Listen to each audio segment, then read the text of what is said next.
नमस्कार, आप देख रहे हैं डीडी न्यूज का ये विशेष बुलेटिन। मैं हूं आपके साथ भावना नैयर और मेरे साथ है मेरी सहयोगी बीना, जो आप तक सांकेतिक भाषा में खबरें प्रस्तुत करेंगी।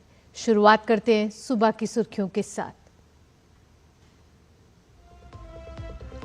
भारत ने राजनीतिक, आर्थिक और कूटनीतिक मोर्चे पर पाकिस्तान को दी चोट। सिंधु जल समझौता स्थगित, अटारी बॉर्डर भी तुरंत बंद। 7 के तहत मिली वीजा छूट रद्द। पाकिस्तानियों को 48 घंटे में छोड़ना होगा देश।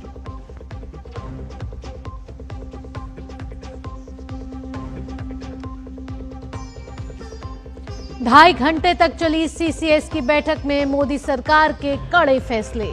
नई दिल्ली में पाकिस्तानी उच्चायोग में रक्षा, सैन्य, नौसेना और वायु सलाहकारों को भारत छोड़ने के लिए 1 सप्ताह का समय। भारत के एक्शन से बौखलाए पाकिस्तान ने बुलाई राष्ट्रीय सुरक्षा समिति की बैठक।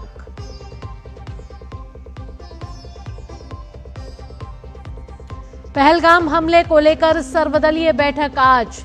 रक्षा मंत्री राजनाथ सिंह ने की विपक्षी दलों से बात। कांग्रेस भी करेगी इमरजेंसी मीटिंग। प्रधानमंत्री बिहार के मधुबनी में राष्ट्रीय पंचायती राज दिवस के कार्यक्रम में लेंगे भाग। 13,480 करोड़ रुपए से अधिक की विकास परियोजनाएं राष्ट्र को करेंगे समर्पित। अमृत भारत एक्सप्रेस और नमो भारत रैपिड रेल को हरी झंडी दिखाकर करेंगे रवाना। अमेरिकी राष्ट्रपति डोनाल्ड ट्रंप और यूक्रेन के राष्ट्रपति वोलोदिमीर ज़ेलेंस्की के बीच फिर टकराव। अमेरिका ने यूक्रेन वार्ता को छोड़ने की दी चेतावनी।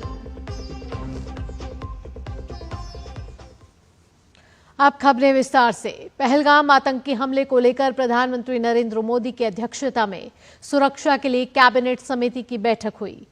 7 लोक कल्याण मार्ग पर करीब 2.5 घंटे तक चली बैठक में केंद्रीय गृह मंत्री अमित शाह, रक्षा मंत्री राजनाथ सिंह, विदेश मंत्री डॉक्टर एस जयशंकर, राष्ट्रीय सुरक्षा सलाहकार अजीत डोभाल, विदेश सचिव, कैबिनेट सचिव, प्रधानमंत्री के प्रधान सचिव पीके मिश्रा और शक्तिकांत दास मौजूद रहे। पहलगाम हमले के बाद भारत ने पाकिस्तान के खिलाफ सख्त कदम उठाए हैं। सीसीएस की बैठक में 5 बड़े फैसले लिए गए हैं। प्रधानमंत्री नरेंद्र मोदी की अध्यक्षता में हुई कैबिनेट की सुरक्षा समिति यानी कि सीसीएस की बैठक के बाद विदेश सचिव विक्रम मिस्री ने कहा कि सुरक्षा मामलों की कैबिनेट समिति ने 1960 की सिंधु जल संधि को तत्काल प्रभाव से स्थगित कर दिया और अटारी की एकीकृत चेक पोस्ट को तत्काल प्रभाव से बंद करने का निर्णय लिया गया। इसके साथ ही पाकिस्तानी नागरिकों को सार्क वीजा छूट योजना के तहत भारत की यात्रा करने की अनुमति नहीं दी जाएगी। नई दिल्ली में पाकिस्तानी उच्चायोग में रक्षा, सैन्य, नौसेना और वायुसेना के सलाहकारों को पर्सोना नॉन ग्रेटा घोषित किया और भारत इस्लामाबाद स्थित भारतीय उच्चायोग से अपने रक्षा, नौसेना और वायुसेना के सलाहकारों को वापस बुलाएगा। पहलगाम आतंकी हमले को लेकर सरकार ने आज सर्वदलीय बैठक बुलाई है। रक्षा मंत्री राजनाथ सिंह की अध्यक्षता में बुलाई गई इस सर्वदलीय बैठक का उद्देश्य आतंकवाद के खिलाफ कार्रवाई में सबको एकजुट करना है। इधर कांग्रेस ने भी इमरजेंसी मीटिंग बुलाई है। पहलगाम आतंकी हमले के बाद श्रीनगर हवाई अड्डे पर यात्रियों की मदद के लिए विशेष उपाय किए गए हैं। यात्रियों के सुचारू आवागमन और सुविधा की निगरानी के लिए हवाई अड्डे पर एक नियंत्रण कक्ष स्थापित किया गया है। देश भर के गंतव्यों के लिए विभिन्न विमानों में मृतकों के शवों और उनके साथ आए परिवारों की बुकिंग के लिए राज्य सरकार और एयरलाइंस के साथ समन्वय किया जा रहा है।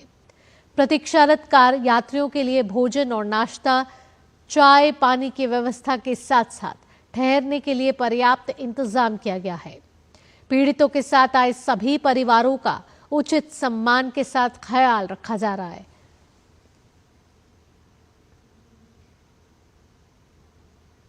प्रधानमंत्री नरेंद्र मोदी आज राष्ट्रीय पंचायती राज दिवस पर बिहार के मधुबनी में आयोजित कार्यक्रम में भाग लेंगे।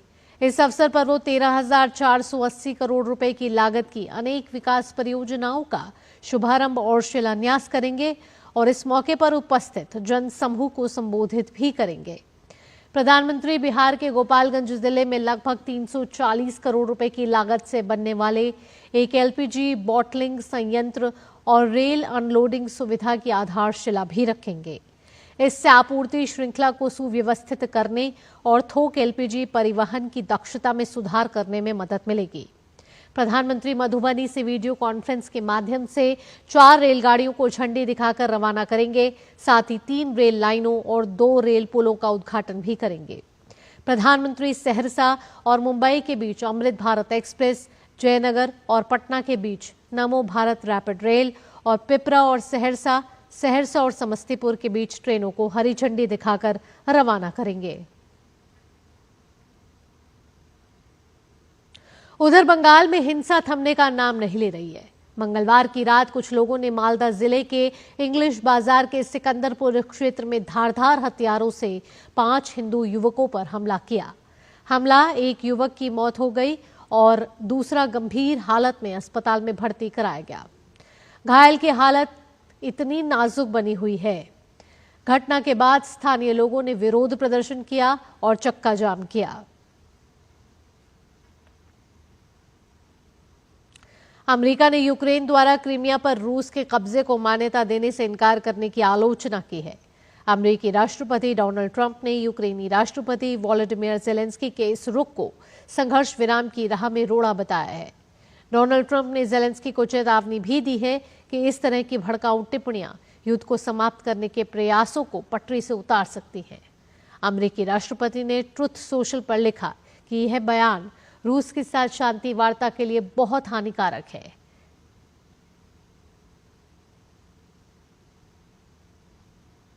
इंडियन प्रीमियर लीग में आज बेंगलुरु में राजस्थान रॉयल्स का सामना रॉयल चैलेंजर्स बेंगलुरु से होगा। राजस्थान के लिए इस सीजन समस्याएं खत्म होने का नाम नहीं ले रही हैं।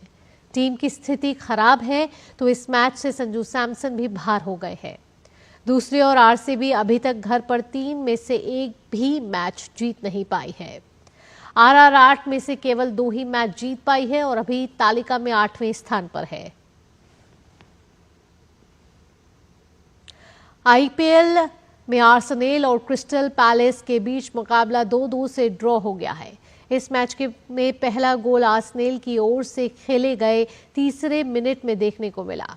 हालांकि इसके थोड़े ही देर बाद क्रिस्टल पैलेस की टीम ने बराबरी का गोल दाग दिया। खेल के 42वें मिनट में आर्सेनल की ओर से एक और गोल दागा गया, जिसके जवाब में क्रिस्टल पैलेस की टीम ने भी खेल के 83वें मिनट में गोल कर 2-2 की बराबरी पर यह मैच खत्म किया। एसी मिलान फुटबॉल क्लब की टीम कोपा इटालिया के फाइनल में पहुंच गई है। टीम ने सेमीफाइनल मुकाबले में इंटर मिलान की टीम को 3-0 से हरा दिया। दोनों टीमों के बीच पहले लेग का मुकाबला 1-1 से ड्रॉ रहा था और इस तरह एग्रीगेट के आधार पर एसी मिलान की टीम ने 4-1 से जीत हासिल की। इसके साथ ही इस विशेष बुलेटिन में इतना ही। मुझे और मेरी सहयोगी बीना सिंह के साथ फिलहाल के लिए टीम को दीजिए अनुमति। खबरों का सिलसिला यूं ही जारी रहेगा। नमस्कार।